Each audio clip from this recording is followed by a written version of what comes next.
Okay, hello and welcome to another episode of Hiring and Inspiring. Today's guest is Joel Martin. Joel's recent-ish connection of mine on LinkedIn. Had a bit of back and forth recently. He's a vastly experienced recruiter and salesperson, industry veteran. Hope he doesn't mind me introducing himself as one of them.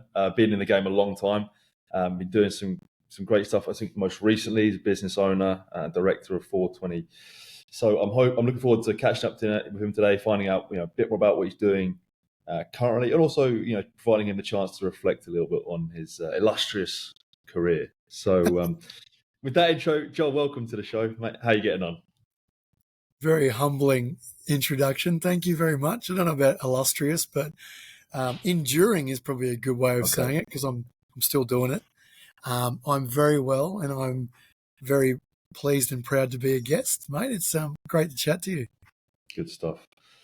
Let's start in the present. 420. 40, How's it? 20. Oh, apologies, mate. 4020. 40, 20. Yeah, How's it all going? it's How's good. how's the year sort of been going so far? It's I like to make the joke that it's controlled chaos with minimal control. But I tend to feed off the adrenaline of that sort of environment. So, but having like a team and a structure, processes in place, obviously allows us to deliver great outcomes amongst the busyness and the chaos. So, we're 7 years old in August, so we're going to have a celebration there. And personally, I'm 23 years in the infrastructure sector, and yeah, probably would have liked to kick off my company a bit sooner, a bit younger. But I think all the experience, it's like you're a potpourri of all your experiences, the people you meet, the good, the bad, and the ugly. And so, whilst I kicked off a bit later in life, probably saved myself some pain and suffering just with life experience. So we're myself and 6 with another person starting very imminently, I would say, as in tomorrow. So that would be 8. I basically worked for some of the biggest recruitment companies in Australia, if not the world, and often ended up managing a team of 10. And I just thought, well, if I can do it for them and do it successfully, why can't we do it for ourselves? And that was part of that sort of catalyst or gestation early of what 40/20 would look like and the shape of it. So yeah, it was always sort of be around 10 staff, predominantly Queensland focused infrastructure and utilities, and we've stuck to that and we continue to do that. And maybe for someone who doesn't know, managing director of a recruitment business, what does your role actually entail typically? I'm not sure, maybe I imagine it's probably not a typical day, but I guess what's the sort of the breakdown of your role look like in terms of operational stuff, sales stuff, managing people? What does it sort of look like? The managing director title, I don't know. I thought of it like it was a bit of a door opener, or like it maybe had some credibility for conversations with executives, which I think it probably does. But at the end of the day, our motto is like connecting people and projects. And I'm really passionate about what I do. So I'm a recruiter, and every day I'm interviewing people, talking to clients. So I do a little bit of everything every day. And I think often there's some gurus out there that are talking about recruitment best practice and give lots of advice about recruitment, but they haven't recruited for a very long time. So I kind of feel like their credibility can diminish the longer it has been since they've been on the tools. And the people that are still swinging for the fences and in the trenches every day, recruiting roles, I got a lot of time for them. So I've always loved it. I'm very hands-on. We've got Virginia Haywood is our general manager, and she manages a lot of the day-to-day. She manages key accounts and does recruitment as well, but a lot of the stuff that I'm not good at, she takes on. And Sarah, my wife, is director of operations, so that's all the non-recruitment stuff. But early days, it was just me, and just kind of hanging on by a thread, trying to do everything. So the job title does sound flash, but the reality behind the curtain is, it's all hands on deck and running and gunning every day, Yeah. and I wouldn't have it any other way. But sounds like you've got the sort of the pieces in the right place that allow you to focus on your strengths, which sounds like it's Yeah, getting on the tools, but doing the day job sort of thing. yeah, correct. I think like there's some study or science, I don't know what you want to call it, around strengths focused rather than trying to get better at your weaknesses. Double down on your strengths, and for me, it's not about the amount of talent someone's got; it's the consistent application of the talent. And I know what I'm good at, and every day I turn up and I apply that talent. Um, and yeah, like I suppose 20th year, 21st year, 22nd year, 23rd year of my recruitment career have all been PBs for me. So the old dog's got some fight and bite in him still. But a lot of it's just momentum and I suppose stacking up that compounding experience, life Yeah, lessons, and then applying that talent consistently in the right spots. So we invest a fair bit more in the candidate experience. We've got a program called We Care for You. And myself and Virginia are mainly the client interaction, client facing. And then there's a team behind the scenes that are just candidate focused, all about service, care, support, health and well-being, mental and brilliant. physical, but financial support, helping with budgets and making sure they're doing well, checking in. And then also that the research, the search element is done through the engine room, which is a talented bunch of people. And then without that, I couldn't do the things I enjoy every day, which I do feel fortunate to be able to do that. And you touched upon the candidate care program there. What is the sort of the state of the market at the moment in your particular space, the infrastructure industry? How competitive is it? Is it more job focused? Is it candidate driven? Yeah, What can you say about that? it's a good question, Joe, because I think a lot of recruitment people, sales people, business development managers, they gather information and then they read into a lot of what the market's telling them. And sometimes I think the data's flawed. I think ultimately, like, you're the master of your own destiny, whether it's in sales or recruitment. And, you almost got to have the idea or the vibe of I'll bend the industry to my will and just be a bit of a competitive prick, for want of a different word. And not like, people read too many articles, they buy into too much market research and data. When, as I said, like, the consistent application of your talent every day, if you're bloody good at it, you'll make money in any market. And I went through the GFC and things like that, where everyone else was talking about it and complaining about it, and just try and crack on and stay busy and do what you're good Yeah, at. So we are blessed, like in infrastructure and utilities, it's a busy time, particularly in Queensland, leading into the Olympic and Paralympic Games in 2032, but also with the energy transformation. And so we're thick in both those sectors, as well as water, bulk water. There's a lot happening there, pumped hydro.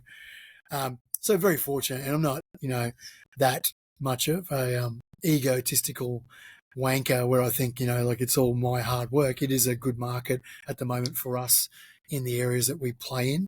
But you've got to take advantage of that as well. Like, you yeah, can't rest on your laurels. I've seen some really talented people with all the personality traits to succeed that are just complacent and they don't apply that talent on a consistent daily basis. And I was lucky. I worked at Hayes in my very early days of recruitment, and I took my sales experience into that, micromanaging, really process driven, minimum standards of every day. And I applied my personality and my drive to that. And then after about an 18-month period, they just left me alone and stopped tracking my metrics, because I was, was probably earlier than that. 20 months yeah, in, I was managing an office for them, and I still didn't really know. I kept saying to people, I don't know what I'm doing as a recruiter, and they've sent me down the Gold Coast to manage an office. So I've kind of understand, like, structure and process and KPIs and micromanagement. It can work to an extent, but you got to let people overlay their personality and find their way of working.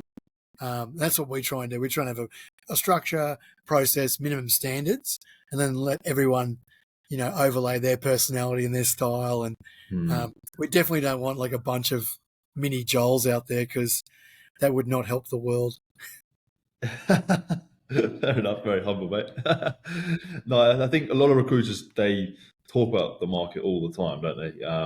Yeah. And as you say, but it is something you can't really control, and it's the old cliche, sort of control what you can.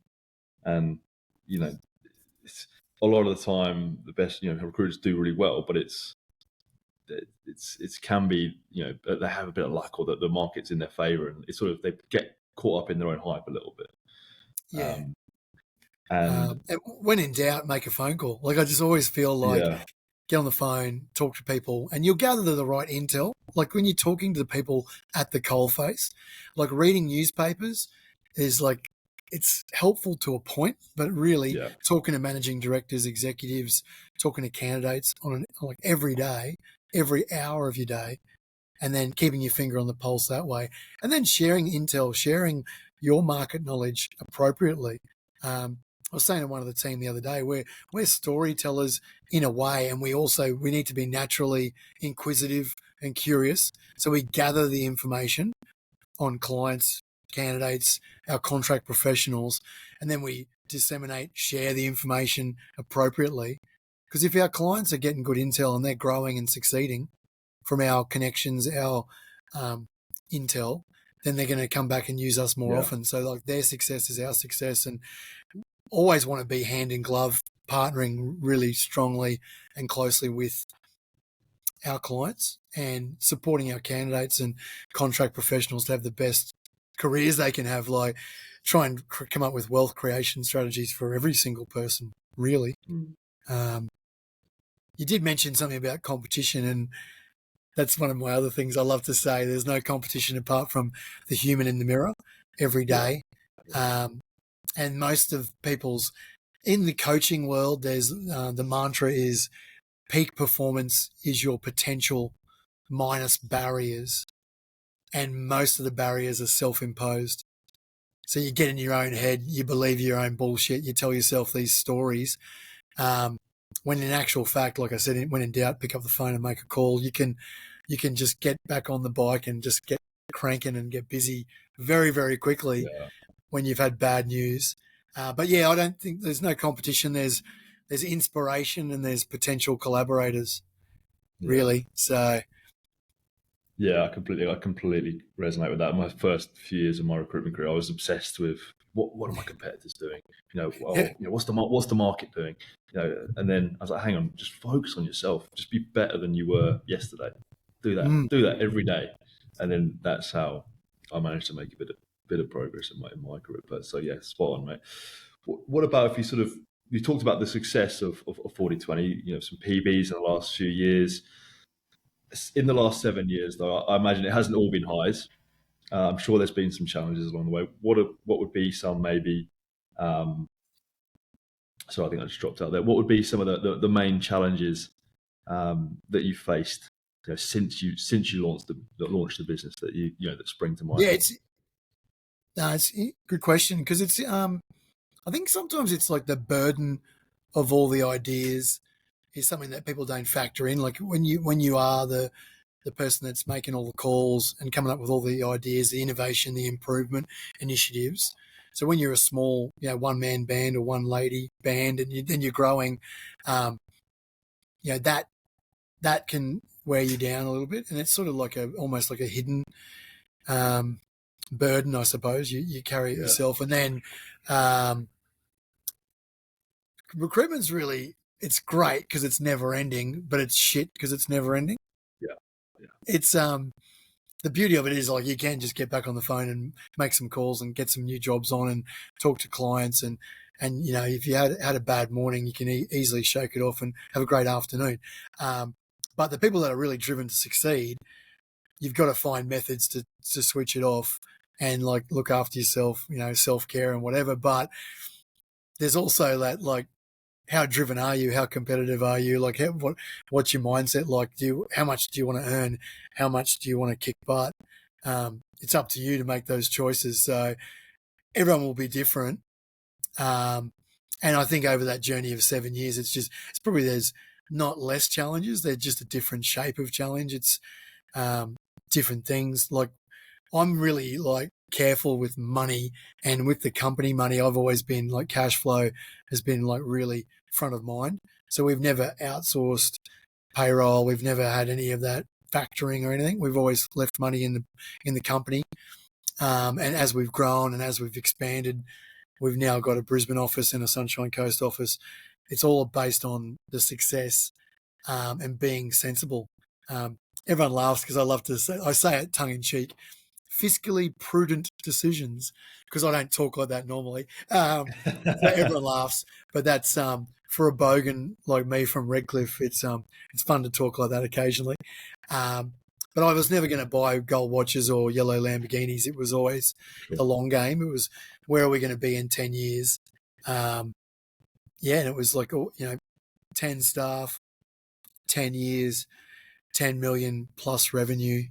That was the goal. And we're ahead of schedule on every metric as we approach 7 years in. So I think being honest with your goals and talking about them a lot, socialize them as well. That sort of helped, because I've talked to a lot of people about what our goals are. I kind of have to follow through, otherwise they'll think I'm just a pretender.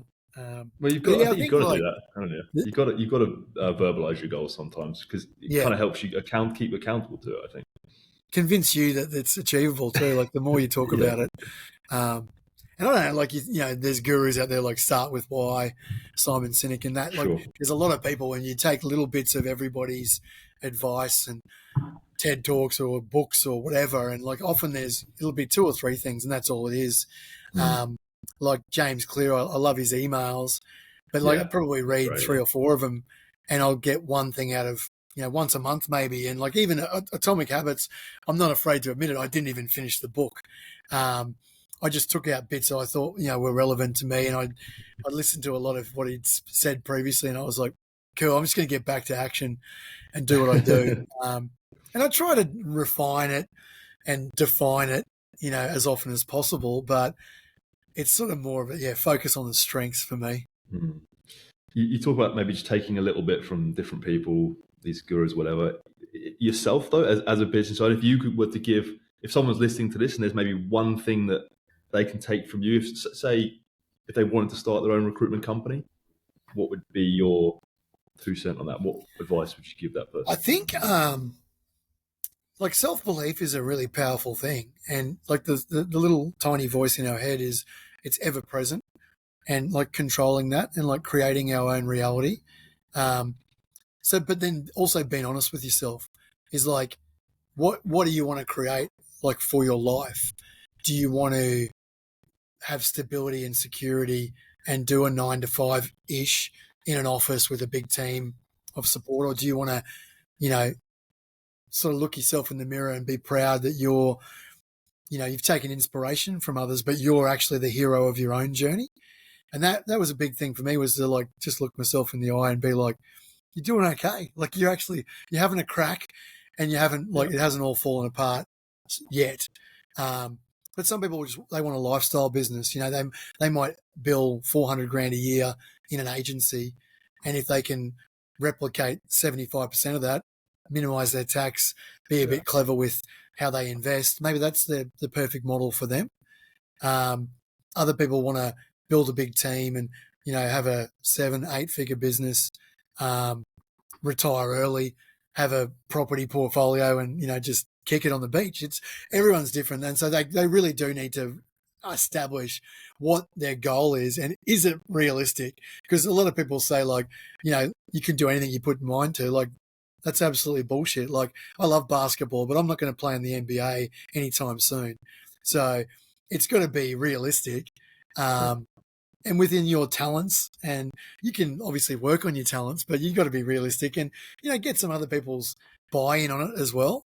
But if you haven't built up a bank of, like, good vibes, karma, a network of peers, colleagues, collaborators, clients, whatever, you got to be honest with yourself. Like, who owns these relationships? Is it the company I work for, or is it me? Where did the relationships come from? My own effort? Was it? And if it's, or if you can look yourself in the mirror and go like, I've built this desk from scratch working for these guys, then for sure you can go and do it yourself. But you still need to be honest with yourself about what's the shape of the business I'm trying to build. And it can change over time though. Like when we first started, we had people seconded into clients, sort of like a pseudo RPO, and we had like 7 clients that we were doing that with. It was good fun because I've got agency and I've got 3.5 years of internal recruitment experience. So that blend, we felt like it added a lot of value to companies. With like our team have all had internal roles in their history, so that's something a bit different that we bring as a flavour to our service. But early on, I really leant into that, and then there was a point where I was like, nah, I'm just going to stop doing it. And we just stopped doing it. There was a couple of our clients were like 200K margin a year, and we told them that we're not going to do that anymore. So it was a pretty ballsy decision. One of them is maintained at like 100K plus a year. One actually went up and became more, but a lot of other clients stepped up and have become like really, really excellent clients for us with less effort and probably just it's a smarter, efficient way of doing business for them and for us. Once we moved away from that RPO model, or we call it embedded model, but we take that learning into every interaction with clients and candidates and our peers and collaborators as well. Like, where can we add value? Which is the main thing. If anyone wants to start a business, have they genuinely helped people? Have they added value beyond finding someone and sending an invoice? Because you got to build up this collateral and this karma of goodwill, and you've got to be willing to have helped people, not just be in it for the invoices and the money, because people see through that. So I think my mum's a hippie, a real softie, and my dad was a commercial manager in building construction. So they're opposite ends of the spectrum of niceness. And I'm definitely like more towards my mum. And it was always just help people, help people wherever you can, help people. So as much as I'm here to have a good time and obviously make some money, and I want to help people as well. Yeah, I think if you stick true to that, that's the key, isn't it? Sticking true to helping people, be genuine with it, rather than going in there, and you can, because they can smell the commission breath. If you're just going on to try and get a bit of business on, or just forcing a candidate into a job, they don't really, they pick up on it, and that goodwill, that good karma, that doesn't get built up. Mate, you talk a few times about sort of looking yourself in the mirror a little bit, and being accountable, and just sort of saying, I'm trying to do this, trying to build this up, and am I doing it right? Yeah, I'm doing it right. Are you proud? Are you proud of what you yourself and what you've built compared to the goals you set yourself? Yeah, I fidget then, because it's interesting, because you get busy and things change and evolve, and because we're so on the tools still, you almost like you got to break away some time to reflect, and actually like just realize how far you've come. And that's in life, like my parents split up when I was 9 years old, and like it was pretty humble sort of upbringing. One stage I like lived in a caravan. I drove forklifts for a living. So I look at how far I've come just as a human, to be able to provide for myself and my wife and kids, and trying to have a good life with them. Like that's already a pretty cool journey. But then also the company owner stuff. I think in a way, like it's sort of like, you don't want to stop and reflect too much, because I'm always just like, let's get back into it, and the action. But you've got to do it. You've got to maintain your perspective of how far you've come, and have some gratitude, and pat yourself on the back, but then get back onto the work and helping people and doing what you're there for. But there's certainly moments, and I suppose reflecting is probably one of my weaknesses. I probably need to get better at that. But I just feel like you're only as good as the last interaction with someone that you're helping. So like you might do 49 good deals and placements, and then the last one, something goes wrong, and like that's the one that I focus on. And I think that drives me to perform really well, but I probably could be a bit kinder to myself, to be honest. And I'm going to ask you to reflect a little bit more here. Sorry, mate. Keep on that chain. Therapy. If this is maybe less personal but more industry specific, recruitment as a whole, as an industry, you've been in a long time. How has it changed in the period, the period of time that you've been working in it? How do you reflect on that? It's interesting because I'd love to see the data out there of like how many true like $1 million billers there are in Australia and what sectors they're in, and everyone tends to sort of hide that kind of information. But I think I'm unapologetically old school, so I mean, there's a lot of rec tech out there. Like we've got a really good CRM and database, but people will probably pause this and try and look at it. But I have like a one pager. It's like an A4 page, yeah, and it's got my jobs on there and where we're at, what candidates are at interview stage, my little notes, and I basically refine it every day, update it, probably print it out twice a week. So I'm unapologetically old school. Like I get on the phone, meet people, help people. Yep. But there's obviously some great stuff out there to support people in business to cover more ground more efficiently. There's a lot of automation. There's a lot of stuff that I wouldn't even take a meeting with salespeople about. A lot of people swear by, automating the reference process, and it drives me nuts, to be honest. Like I just think, the amount of money you're charging for a placement, and if you don't see the value in doing that yourself and understanding the tone, what is the narrative this person is painting, like words on a page or words in a website, it's not the same. And a really good recruiter or business development person or executive leader in a business should be taking references themselves and pulling the thread, finding information. Can you collaborate with that company? Can they be your next new client? Is that person that's giving you the reference? You can go off on a tangent and talk to them about their own career for 15 minutes, which would be really, really valuable. Even if you don't place them, if you give them some good advice, they'll remember that, and it's going to be powerful at some stage. So, I don't know. I actually don't think fundamentally it's changed a hell of a lot, to be honest.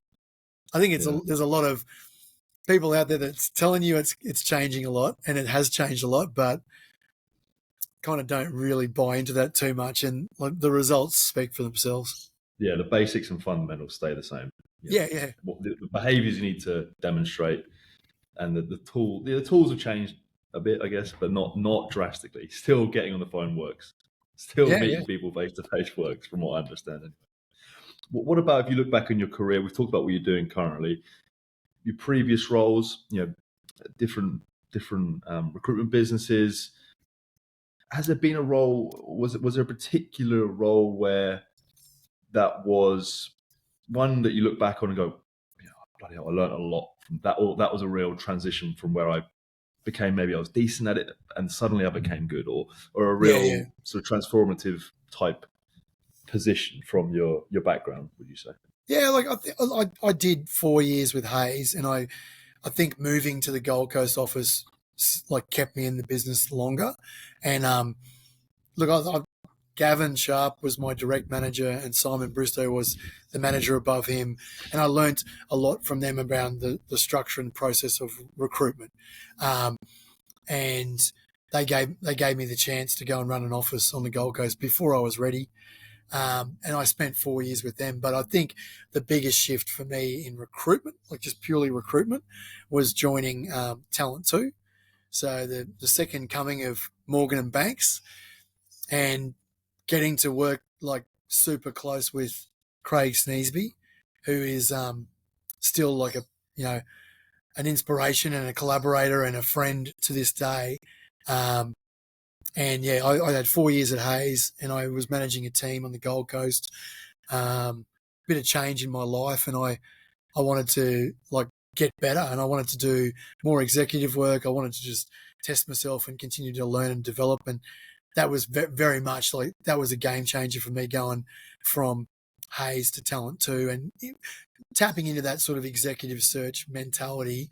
And I was still doing a hell of a lot of contingent work. I still do a hell of a lot of contingent work because I believe in an inch wide and a mile deep. If you're really a sector expert, you don't actually have to retain most clients. You know the jobs you should take on if you're honest with yourself. And like, we shortlist jobs in 48 to 72 hours more often than not.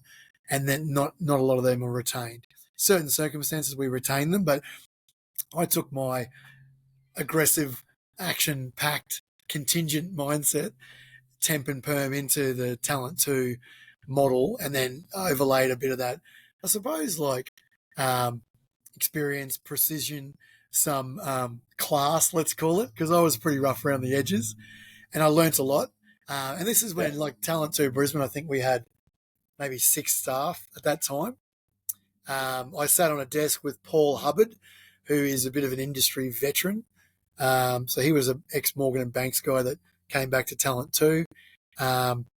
Andy, who is now, was one of the founders of UNU with Craig. I think she was a candidate manager or resourcer at that stage. And it was a small team, and it was great, but it was a great team. Like, pure quality. And you could pass a job to someone and just be like, I don't need to hear anything more about it. They're going to nail that. Okay, yeah.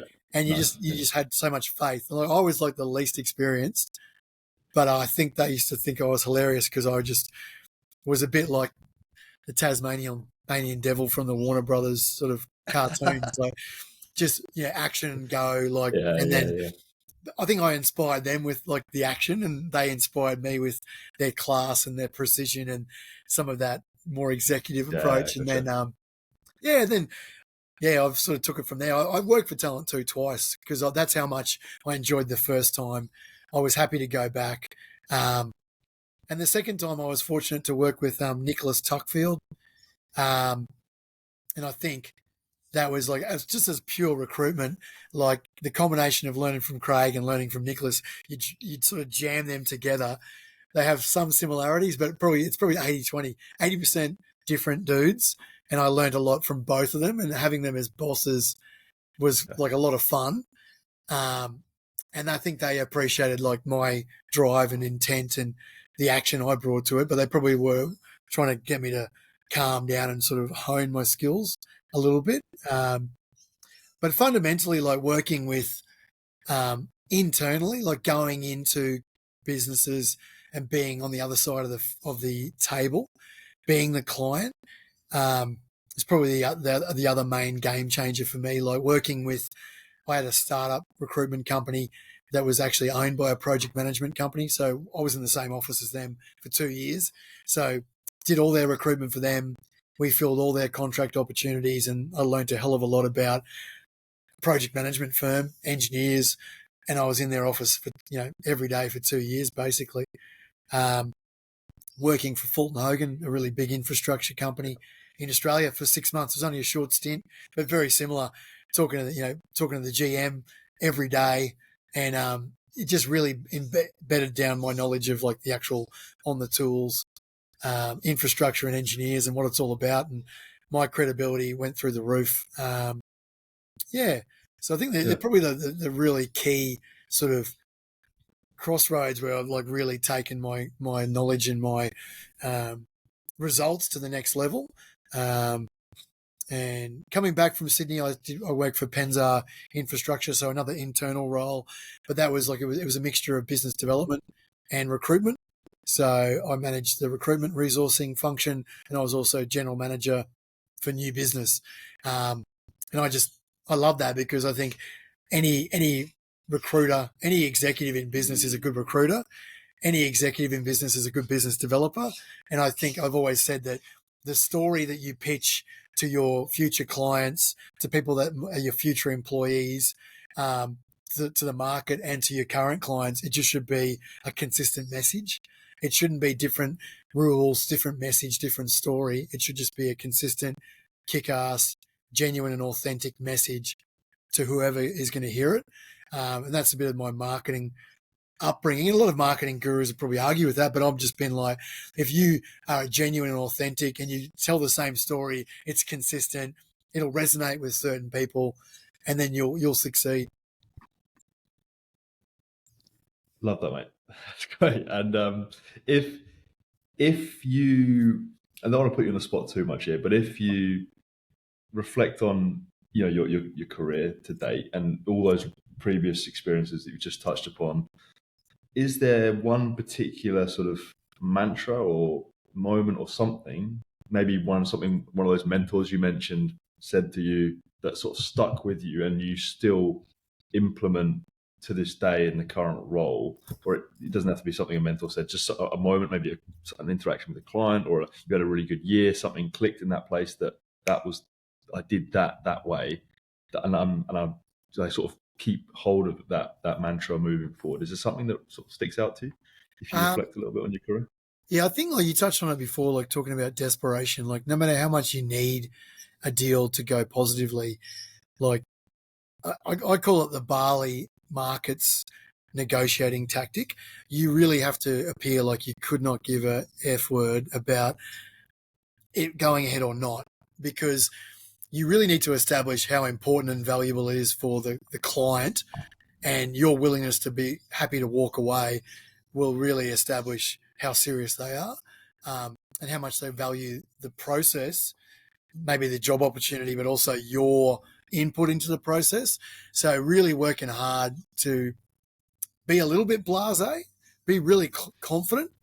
But one of and that comes back to a different fundamental that I tell everybody is, if you are credible, capable, and likable, the three ables, don't be full of bull, but be credible, capable, likable, then people will want to do business with you, whether that's you're selling or you're recruiting. And credible comes back to knowledge, like industry knowledge. You know what you're talking about. And when you don't know what you're talking about, I feel like you're being authentic and honest about it. Capable is you can actually do what you say you're going to do. So like deliver the outcomes that you're telling people you can do. Likable, that's pretty simple. You don't have to be all things to everyone.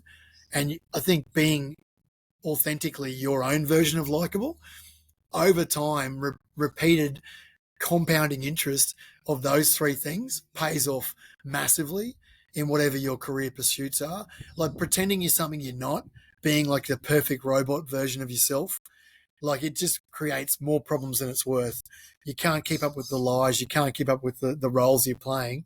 So like I encourage people to get rid of the desperation, be a little bit blasé, but be confident in their own skin, and just try and create that credible, capable, likable, best version of themselves. And then they'll find that they'll gravitate towards clients, candidates, deals, whatever it is you're doing. Then the work becomes more fun because you're dealing with people you like, that like you, and everything becomes easier. And that's stuff I wish that I learnt earlier in my career. And you've got to be willing to say no. Like what you say no to is actually more important than what you say yes to. So that really defines what's important to you, your values, your integrity, and the work you should be doing. And something could be adjacent to your sector specialty, and it sounds the same. Like we talk about construction and engineering all the time, but there's like so much construction engineering recruitment that we don't do. So many contract professional opportunities that we do not manage because it's 10% either side of what we do, and we just go, no, we can't do it. Talk to these people. Nice, and we're advocates for other businesses that are really good at what they do. And as I said before, there's inspiration and there's potential collaborators. Like there is no competition. It's gold. It's absolute gold, mate. I love it. What about Thank we've talked about the sort of your past, talked about what you're doing currently. What about the future? What are you? I know you've got some lofty goals there at 40/20. What can maybe expect? I'm going to rewind a little bit and go right back to the start, because talking about sales, and I've never been ashamed to talk about being a salesperson. So I studied marketing, but I never really, I sort of took a marketing sensibility into sales. It was basically, I sold building materials. So I sold like mortar and cement and epoxy resins. And it's hard to get to feel like you're passionate about that.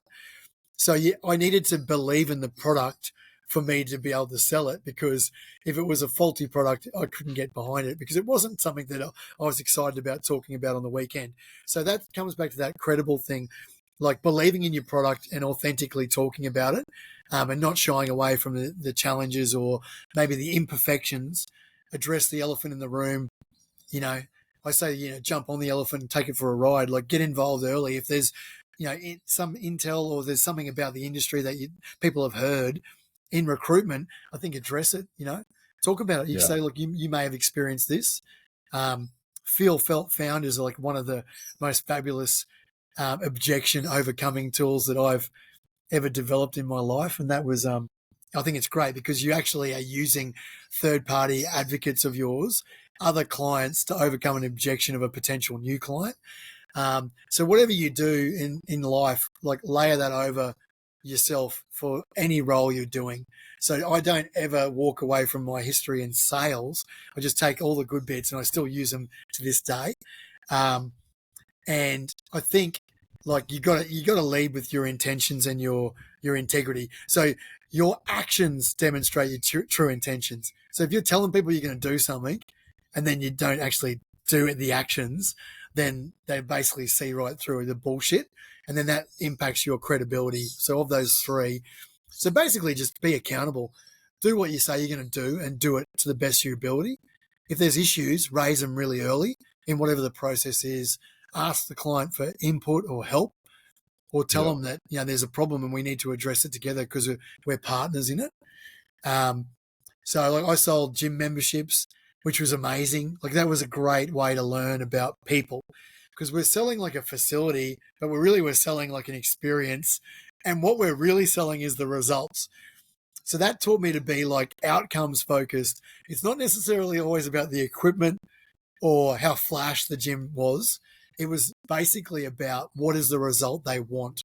So there could be 3 pieces of equipment there that they could use, and that could be it. But I could get them to look amazing for their wedding in 6 months' time. That's what they want. There was much flasher gyms in the city around the corner from me, but I focused on what they wanted to achieve. I wasn't pitching them a bunch of baloney they didn't want. I was focusing on what they told me they wanted. So digging into deeply understand what is the pain you're going to take away or the outcome you want to support that person or that company to achieve, really understanding that, and then focus your attention wholly on that. You're not getting trapped or getting sidetracked and chasing ghosts that you actually shouldn't be working on. And if you can't deliver on that, you just say no really, really quickly. And then that's a really fundamental thing. I think everyone needs to, like I said before, understanding what to say no to is as important, if not more important, to what you say yes to. And then just keep trying to find ways to deliver those outcomes, and then leveraging all the success you've had for third-party advocacy, client testimonials, leveraging people. They do the selling for you. When you're really good at it, you take all that experience that they've had and the willingness for them to advocate for you, and it becomes more of a show me, don't tell me. Like we now have like, I don't know how many testimonials and experience sort of based feedback from candidates and clients that we just go like, you don't have to listen to me talk. Here's as many testimonials that you can chew through that are relevant to their industry, people that they know, companies that they know.